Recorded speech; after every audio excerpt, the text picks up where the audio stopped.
భారత్ ప్రస్తుతం ప్రపంచంలోని అత్యంత వేగంగా అభివృద్ధి చెందుతున్న పెద్ద ఆర్థిక వ్యవస్థ. ఇటీవల జపాన్ను అధిగమించి ప్రపంచవ్యాప్తంగా 4వ అతిపెద్ద ఆర్థిక వ్యవస్థగా అవతరించింది. రాబోయే 2.5 నుంచి 3 సంవత్సరాలలో జర్మనీని అధిగమించే అవకాశం ఉందని నీతి బీవీఆర్ సుబ్రహ్మణ్యం ఇటీవలే అంచనా వేశారు. కానీ అప్పుల కుప్పలు సైతం అంతే వేగంగా పెరుగుతున్నాయి.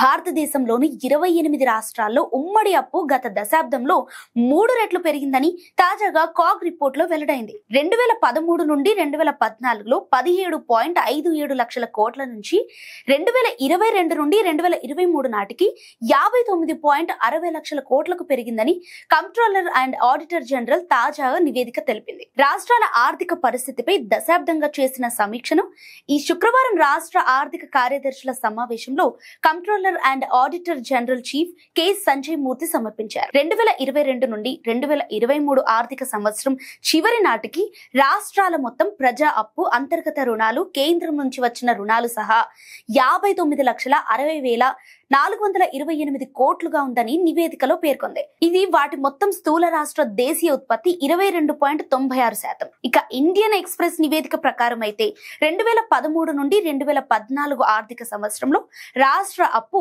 17,57,642 కోట్లు లేదా స్థూల రాష్ట్ర దేశీయోత్పత్తిలో చూసుకున్నట్లయితే 16.66% ఉండేది.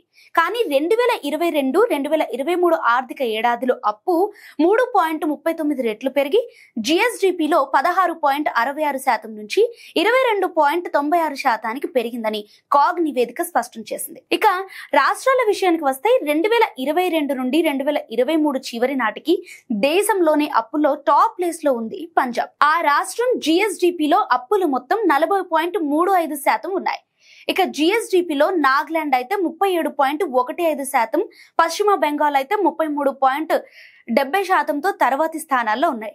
ఇక మరోవైపు ఒడిశాలో చూసుకున్నట్లయితే 8.45%తో కనిష్ట నిష్పత్తిని నమోదు చేయగా మహారాష్ట్రలో 14.64%, గుజరాత్ లో 16.37%తో కొనసాగుతున్నాయి. మార్చి 31, 2023 నాటికి 8 రాష్ట్రాలు వాటి జిఎస్డిపిలో 30% కంటే ఎక్కువ రుణ స్థాయిలను కలిగి ఉన్నాయి. 6 రాష్ట్రాలు 20% కంటే తక్కువ ఉన్నాయి. ఇక మిగిలిన 14 రాష్ట్రాలు 20%, 30% మధ్య ఉన్నట్లు కాగ్ విశ్లేషణ తెలిపింది. అసలు జిఎస్డిపి అంటే ఏంటి? దేశానికి జీడిపి మాదిరిగా రాష్ట్రానికి జిఎస్డిపి ఉంటుంది. రాష్ట్ర ఆర్థిక పరిస్థితిని, పురోగతిని తెలియజేస్తుంది. దేశంలో సంవత్సరం కాలంలో జరిగిన అన్ని రకాల వస్తు సేవల ఉత్పత్తి విలువలను లెక్క కట్టినట్లే రాష్ట్ర స్థాయిలోనూ గణించి వృద్ధి రేటును ప్రకటిస్తారు.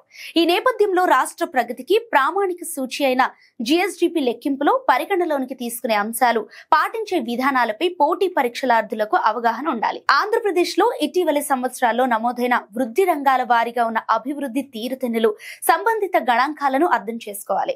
ఒక ఆర్థిక సంవత్సర కాలంలో రాష్ట్ర భౌగోళిక సరిహద్దుల్లో ఉత్పత్తి అయ్యే అంతిమ వస్తువులు, సేవల విలువలను స్థూల రాష్ట్ర ఉత్పత్తి అంటారు. దీన్ని జీవీఏ అంటే స్థూల జోడింపు విలువ అని కూడా పేర్కొంటారు. ఇక ఏప్రిల్ 1న ప్రారంభమై మార్చి 31తో ముగిసే 12 నెలల కాలాన్ని ఆర్థిక సంవత్సరంగా వ్యవహరిస్తారు.